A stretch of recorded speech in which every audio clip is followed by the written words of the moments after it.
Hello दोस्तों, welcome to our channel एनिमेटेक्स। और आज हम ब्लेंडर टिप्स एंड ट्रिक्स का पार्ट 2 ला गए हैं और इसमें हम आपके लिए और 10 टिप्स एंड ट्रिक्स ला गए हैं जो आपके बहुत काम आने वाली है कार्टून वीडियोस बनाने में। तो चलिए शुरू करते हैं टिप नंबर 1 से। तो टिप नंबर 1 कुछ इस तरीके से है कि जब आप कोई काम करते हैं किसी बड़े सीन में, और जैसे कि मान लीजिए कुछ इस तरीके का सीन है आपके पास, तो आप अगर मटेरियल मोड में अगर अपना एनिमेशन का काम करते हैं और अगर आपका पीसी उतना अच्छा नहीं है तो आपको उसमें लैग देखने को मिलता है और मतलब अटक अटक के चलता है, तो आपको उसमें एनिमेशन करने में प्रॉब्लम आती है। तो उसके लिए आप क्या कर सकते हैं, आप सॉलिड मोड में जाइए और सॉलिड मोड में आपको मटेरियल और टेक्सचर्स नहीं दिखते हैं। तो अगर आपको इस सॉलिड मोड में भी आपको अगर टेक्सचर्स देखने हैं तो उसके लिए आप यहाँ पे डाउन एरो पे क्लिक कर सकते हैं और उसके बाद यहाँ पे जो कलर है इसको आप मटेरियल से चेंज करके टेक्सचर पे अगर क्लिक कर देंगे तो आप देखेंगे कि सारे टेक्सचर आपको दिखने लग जाएंगे। और जिनमें नॉर्मल मैप या फिर रफनेस मैप ये सब डला है वो आपको नहीं दिखेंगे। जैसे कि ये घर है, इसमें रफनेस मैप डला हुआ था इसलिए आपको ये नहीं दिखाई देगा। तो अब आप सॉलिड मोड में ही सारे टेक्सचर्स को देख पाएंगे और अपने काम बहुत स्मूथली कर पाएंगे। तो चलिए बढ़ते हैं आप टिप नंबर 2 की ओर। तो टिप नंबर 2 में हम आपको क्या बताने वाले हैं, तो देखिए जैसे आप कोई फाइल अगर यूज़ कर रहे हैं और आप चाहते हैं कि इसमें आप किसी और मॉडल को इंपोर्ट करें, तो उसके लिए आप नॉर्मली क्या करेंगे, आप उस वाली फाइल को खोलेंगे और उसमें से मॉडल को एक्सपोर्ट करेंगे और उसके बाद इसमें इंपोर्ट करेंगे। लेकिन इतना लॉन्ग प्रोसेस आपको नहीं करना है। आपको मैं एक शॉर्टकट बताता हूँ। आपको सिंपली उस वाली फाइल को भी खोल लेना है, जैसे ये फाइल है जो पीछे है ये। अब इसमें जो ये वाला ऑब्जेक्ट है, ये जो ऑब्जेक्ट है, यही ऑब्जेक्ट मुझे चाहिए अपने इस वाली फाइल में। तो इसे एक्सपोर्ट ना करके मैं क्या कर सकता हूँ, आपको एक बार दिखाता हूँ। इसका मैं साइज़ छोटा कर लेता हूँ कुछ इस तरीके से। और अब मैं क्या करूँगा, इस ऑब्जेक्ट को यहाँ पे मैं सेलेक्ट करूँगा और कंट्रोल प्लस सी प्रेस करके इसे कॉपी कर लूँगा। अब मैं इस फाइल को सेलेक्ट करूँगा, इसे फुल स्क्रीन कर लेता हूँ और यहाँ पे मैं अगर कंट्रोल प्लस वी प्रेस करके इसे पेस्ट करूँगा तो देखिए यहाँ पर ये आ चुका है और आपको इसे एक्सपोर्ट और इंपोर्ट करने की ज़रूरत नहीं पड़ी। तो कैसा लगा आपको ये शॉर्टकट, हमें कमेंट करके ज़रूर बताना। अगर आपको ये शॉर्टकट पहले नहीं पता था तो वीडियो को लाइक करिए और ताकि हम ऐसे पार्ट और भी आपके लिए लाते रहें। और अब बढ़ते हैं टिप नंबर 3 की ओर। और ये टिप आपके लिए बहुत ज़्यादा इंपॉर्टेंट होने वाली है क्योंकि हमारे ब्लेंडर के ऑनलाइन कोर्स में अभी चल रहा है 50% डिस्काउंट। जी हाँ, और आपको ये मिलने वाला है सिर्फ 1999 में। और इतने कम दाम में आपको 48 वीडियोज़ मिल रही है बिल्कुल डिटेल्ड में, जिसमें हम आपको सिखाने वाले हैं बिल्कुल बेसिक से स्टार्ट करके और बिल्कुल एडवांस लेवल तक। जो बिल्कुल बिगनर है, जैसे कुछ भी नहीं आता ब्लेंडर में, वो भी इस कोर्स को देखकर काफ़ी अच्छे से सीख सकता है और कार्टून एनिमेशन बनाना अच्छे से सीख सकता है। इस कोर्स में आपको बिल्कुल डिटेल में बताया जाएगा मॉडलिंग करना, कैरेक्टर मॉडलिंग करना, मटेरियल डालना, character designing, different character styling, उनका हेयर स्टाइल बनाना, उन पे एनिमेशन करना और रिगिंग करना, रेंडरिंग, ये सब आपको बिल्कुल डिटेल में बताया जाएगा। इसलिए आप इस ऑफ़र को मिस मत कीजिए क्योंकि ये लिमिटेड टाइम पीरियड के लिए ऑफ़र है। तो आप इसे मिस मत कीजिए, जल्दी से हमें इंस्टाग्राम पे कांटेक्ट कीजिए। आपको स्क्रीन पे हमारी इंस्टाग्राम आईडी दिख रही होगी, जल्दी से हमें इंस्टाग्राम पे मैसेज कीजिए अगर आपको इस कोर्स में इंटरेस्ट है तो। ये ऑफर कब तक चलेगा ये तो मैं भी नहीं जानता, इसलिए जल्दी जाओ और लूट लो। तो अब बढ़ते हैं अपनी टिप नंबर 4 की तरफ। तो नॉर्मली जब आप किसी सीन में जूम करते हैं बड़े से, तो उसमें आपको जूम करते वक्त कुछ इस तरीके की प्रॉब्लम फेस करने को मिलती होगी कि जब आप जूम कर रहे हैं तो ये ज़्यादा जूम नहीं हो पा रहा है और इतने में आकर ये अटक जा रहा है और इससे ज़्यादा जूम नहीं हो पा रहा है। तो ऐसे में मैं यहाँ पर एनिमेशन तो नहीं कर पाऊंगा। तो इसको सॉल्व करने के लिए आपको मैं एक तरीका पहले भी बता चुका हूँ, शिफ्ट बी वाला, लेकिन आज मैं आपको एक और तरीका बताने वाला हूँ इसको सॉल्व करने के लिए। तो अगर आपने हमारा पुराना वीडियो नहीं देखा है जिसमें हमने 10 टिप्स एंड ट्रिक्स और बताई हुई है, तो उसे भी आप जाकर देखिए और उससे भी आपको बहुत कुछ सीखने को मिलेगा। तो अब हम जाते हैं एडिट पे और प्रेफरेंसेस में जाते हैं और यहाँ से अगर आपका कोई भी सिलेक्टेड है तो उससे आपको सीधा नेविगेशन वाले टूल पे आ जाना है और उसके बाद यहाँ पे जो ऑटो है उसके आगे जो डेप्थ का बटन है इस पर आपको टिक मार देना है और इसके बाद आप इसे काट दीजिए। तो अब आप अगर जूम करेंगे तो आप कितना भी चाहें उतना जूम कर सकते हैं और आपको कोई भी प्रॉब्लम फेस करने को नहीं मिलेगी। देखिए जितना मैं जूम चाहूँ उतना मैं कर सकता हूँ और मुझे कोई भी प्रॉब्लम नहीं हो रही है। तो आशा करता हूँ कि आपको ये टिप भी बहुत हेल्पफुल लगी होगी और आपको ये बहुत जगह पे काम आएगी। तो अब बढ़ते हैं अपनी टिप नंबर 5 की ओर। तो जब आप कभी कुछ एनिमेशन करते हैं और लास्ट में अब आपको उस एनिमेशन को प्ले करके एक बार देखना होता है कि वो कैसा लग रहा है, तो जब आप उसको प्ले करते हैं और आप देखते हैं कि यहाँ पे जो कैरेक्टर है उसकी बोन्स दिखाई दे रही हैं और जो ये यहाँ पे एम्प्टी है ये दिखाई दे रहा है और जहाँ पे बिल्डिंग है उसकी आपको रिलेशनशिप लाइंस दिख रही हैं, जैसे यहाँ पे जो लाइंस हैं ये इनको कहते हैं रिलेशनशिप लाइंस, तो ये आपको दिखाई दे रही है। तो इससे आप अपने एनिमेशन को उतने स्मूथली नहीं देख पाते, उतना बढ़िया नहीं देख पाते हैं।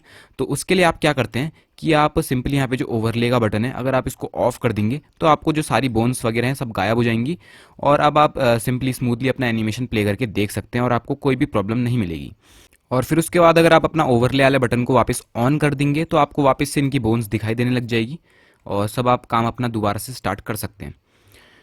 और अब बढ़ते हैं अपनी टिप नंबर 6 की ओर। तो जब आप नॉर्मली शिफ्ट प्लस ए प्रेस करके मैश में जाकर कुछ क्रिएट करते हैं तो आपको यहाँ पे दिखता है प्लेन क्यूब, ये सब आपको दिखता है।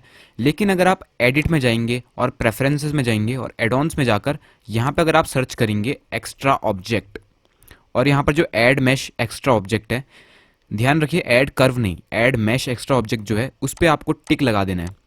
और इसमें जब आप टिक लगा देंगे और इसको काटेंगे और उसके बाद अगर आप शिफ्ट प्लस ए प्रेस करेंगे और मैश में जाएंगे तो यहाँ पर आपको बहुत सारे ऑब्जेक्ट देखने को मिलेंगे।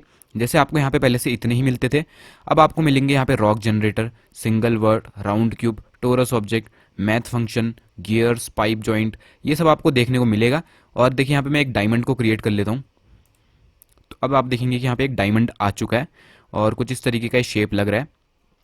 तो इसको मैं डिलीट कर लेता हूँ और एक और चीज़ मैं आपको क्रिएट करके दिखाता हूँ। एक्स्ट्रास में जाइए और यहाँ पर आप वॉल फैक्ट्री को क्रिएट कर सकते हैं। तो आप देखेंगे कि यहाँ पर एक पत्थर की दीवार सी आ चुकी है और अब आप इसमें एरे मॉडिफायर यूज़ करके इसे कैसे भी बना सकते हैं। और आप यहाँ पे और भी ऑब्जेक्ट्स देख सकते हैं। यहाँ पे आपको रॉक जनरेटर भी मिल जाता है, इससे आप रियलिस्टिक पत्थर बना सकते हैं। देखिए आपको यहाँ पे पत्थर बन गया है और आप यहाँ से इसकी जो सेटिंग्स है उसको चेंज कर सकते हैं। आपको यहाँ पे एक ऐड रॉक्स का यहाँ पे जो बटन है दिखेगा, यहाँ पे अगर आप क्लिक करेंगे और यहाँ पर आपको सेटिंग्स बड़ी हो जाएंगी और उसके बाद आप अगर आप इसका डिफॉर्मेशन को चेंज करेंगे तो आप इसको कुछ इस तरीके का शेप दे पाएंगे और डिटेल लेवल को बढ़ाकर आप इसको और डिटेल्ड बना सकते हैं। लेकिन अभी मैंने इसकी जो सेटिंग्स है उसको ट्वीक करके कुछ ख़राब कर दिया है, तो इसको मैं ठीक कर लूँगा, लगभग कुछ इस तरीके का रखूँगा। आप इसको जैसा चेंज करेंगे आप उसका वैसा टाइप का शेप बना सकते हैं और आप इससे डिफरेंट डिफरेंट टाइप के पत्थर बना सकते हैं। और यहाँ पर आपको कई सारे और भी ऑब्जेक्ट मिल जाते हैं मैश के अंदर, तो आप उनका भी यूज़ कर सकते हैं। तो अब बढ़ते हैं अपनी टिप नंबर 7 की ओर और अब मैं आपको बताने वाला हूँ रीडू। तो रीडू क्या होता है? जैसे आप किसी चीज़ को अगर सेलेक्ट करते हैं और जी प्रेस करके इसे ग्रैब करके यहाँ पे ले आते हैं और फिर ग्रैब करके यहाँ पर ले आते हैं और फिर ग्रैब करके यहाँ पर ले आते हैं, तो अगर आपको उसको वापस लाना है और इस एक्शन को अंडू करना है तो उसके लिए आप कंट्रोल और जेड प्रेस करते हैं तो ये अंडू हो जाता है। और एक और बार अगर आप कंट्रोल प्लस जेड प्रेस करेंगे तो ये और अंडू हो जाएगा और एक और बार प्रेस करेंगे तो ये और अंडू हो जाएगा। लेकिन अगर आपको इसे वापस से जो अंडू किया है उसको कैंसिल करना है, मतलब उसका उल्टा करना है, रीडू, तो उसके लिए आप क्या करेंगे, control shift plus Z press करेंगे तो ये वापस इसका रीडू हो जाएगा। जो आपने अंडू किया है वो रीडू हो जाएगा। तो अब आती है टिप नंबर 8। तो इसमें मैं आपको क्या बताने वाला हूँ, पहले तो मैं इसको डिलीट कर लेता हूँ और शिफ्ट प्लस ए प्रेस करके यहाँ पर एक क्यूब क्रिएट कर लेते हैं। और मैं आपको आप बताने वाला हूँ शॉर्टकट किस चीज़ का, एक्सट्रूड का। तो मैं अभी टैब दबा के इसके एडिट मोड में आता हूँ और जब आप यहाँ पर किसी चीज़ को एक्सट्रूड करते हैं तो आप उस फेस को सेलेक्ट करते हैं और ई प्रेस करके एक्सट्रूड करते हैं कुछ इस तरीके से, और इसे इस तरीके से आप एक्सट्रूड कर सकते हैं और कहीं पे भी ऐसे ला सकते हैं। लेकिन इसका एक शॉर्टकट मैं आपको बताता हूँ। इसको मैं अंडू कर लेता हूँ।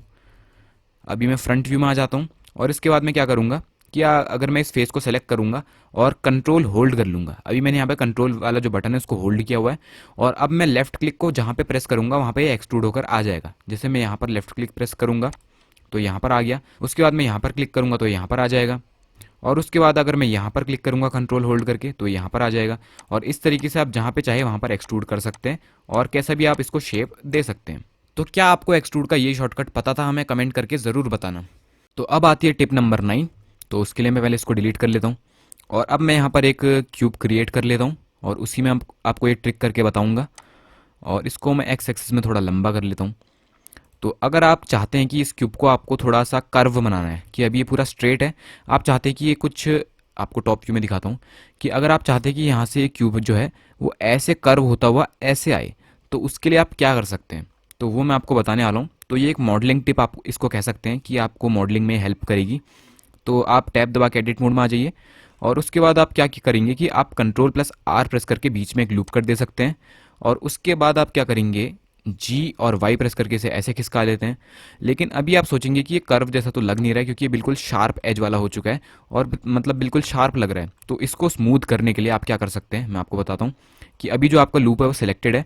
अगर आपका अनसेलेक्ट भी हो जाता है तो कोई बात नहीं, आप इसमें ऑल्ट होल्ड करके राइट क्लिक प्रेस करेंगे तो ये पूरा लूप सेलेक्ट हो जाएगा और चारों ओर से सेलेक्ट हो जाएगा। तो ये आपकी बोनस टिप हो गई। तो अब बात करते हैं कि इसको कर्व कैसे बनाना है। तो उसके लिए आप क्या कर सकते हैं, अभी आपका जो लूप सेलेक्टेड है, अब आपको क्या करना होगा, कंट्रोल प्लस बी प्रेस करना होगा। तो इससे क्या होता है, ये बेवल का शॉर्टकट की है, इससे आप किसी चीज़ को बेवल कर सकते हैं। तो अभी मैं कंट्रोल प्लस बी प्रेस करूँगा और अपने माउस को हिलाऊंगा तो आप देखेंगे कुछ इस तरीके से हो रहा है। और अगर आप अभी अपने जो माउस का स्क्रॉल है उसको अप करेंगे और इस तरीके से आप इसे कर्व बना सकते हैं। अभी मैं माउस को ड्रैग करके पूरा यहाँ पर ले आता हूँ और उसके बाद अगर आप माउस का जो स्क्रॉल अप है उसको करेंगे तो ये स्मूथ होता जाएगा और लगभग इतना स्मूथ जितना आप चाहिए उतना आप इसे कर सकते हैं। और अभी आप देखेंगे कि बिल्कुल कर्व हो चुका है और मतलब जैसा आप चाहते थे वैसा हो चुका है। तो अब आती है टिप नंबर 10, मतलब कि इस वीडियो की लास्ट टिप। तो उसके लिए मैं पहले इसको डिलीट कर लेता हूँ और यहाँ पर मैं एक प्लेन क्रिएट कर लूँगा। लेकिन मैं यहाँ पर क्रिएट नहीं कर पा रहा था अभी अच्छे से। देखिए जैसे मैं यहाँ पे शिफ्ट प्लस ए प्रेस कर रहा था और मैश में जा रहा था तो यहाँ पर मेरा ऊपर तक नहीं पहुँच पा रहा था। तो उसके लिए आप यहाँ से एक्स्ट्रा ऑब्जेक्ट्स वाले एड ऑन को ऑफ कर लीजिए, प्रेफरेंस में जाइए और एड ऑन में जाकर जो एक्स्ट्रा ऑब्जेक्ट वाला एड ऑन है उसको ऑफ कर लीजिए। और उसके बाद आप शिफ्ट प्लस ए प्रेस करके मैश में जाकर यहाँ से एक प्लेन क्रिएट कर लीजिए और उसके बाद इसका साइज़ हम बड़ा कर लेते हैं और एक यहाँ पर क्यूब भी क्रिएट कर लेते हैं। तो अब देखिए जो क्यूब है, अगर आप चाहते हैं कि इस क्यूब को इसके ऊपर रखना है तो उसके लिए आप क्या करेंगे, वन प्रेस करके साइड व्यू में आएंगे और इसको ग्रैब कर कर ऐसे लाएंगे। लेकिन ये बिल्कुल या फिर उसी के ऊपर या उसके नीचे ऐसा घुस जाएगा और बिल्कुल उसी के ऊपर टॉप पर नहीं आ पाएगा। तो ऐसा करने के लिए आपको एक टिप बताने वाला हूँ मैं। तो उसके लिए आपको क्या करना है, आपको यहाँ से स्नैपिंग टूल को ऑन कर लेना है और उसके बगल पे जो ड्रॉप डाउन है उसमें आपको जाकर फेस प्रोजेक्ट कर लेना है। तो अब आप क्या करेंगे कि इसको ग्रैब कर लेते हैं और जी प्रेस करके इसे ग्रैब कर लीजिए और अपना माउस का जो कर्सर है उसको प्लेन के ऊपर ले आइए। तो उससे क्या होगा कि आपने यहाँ पर एक इसको स्नैप करके प्लेन के ऊपर ला दिया। तो अब क्या होगा कि ये बिल्कुल प्लेन के ऊपर ही आकर रुका है, मतलब ना बिल्कुल नीचे ना बिल्कुल ऊपर, बिल्कुल ये प्लेन के ऊपर आके ही रुका है और स्नैप हो चुका है बिल्कुल प्लेन के सरफेस पे। तो इसी के साथ हमारी आज की वीडियो यहीं पे एंड होती है और आज की वीडियो में हमने 10 टिप्स एंड ट्रिक्स देखी ब्लेंडर की और ये हमारी टिप्स एंड ट्रिक्स का पार्ट 2 था। अगर आपने पार्ट 1 नहीं देखा है तो आप वो भी देख सकते हैं, उसमें भी बहुत सारी आपको हेल्पफुल चीज़ें मिलेंगी। और अब हम लाएंगे इसका पार्ट 3 और उसमें भी आपको बहुत सारी हेल्पफुल चीज़ें मिलेंगी। तो बने रहिए हमारे साथ इस चैनल में और मिलेंगे आपसे नेक्स्ट वीडियो में।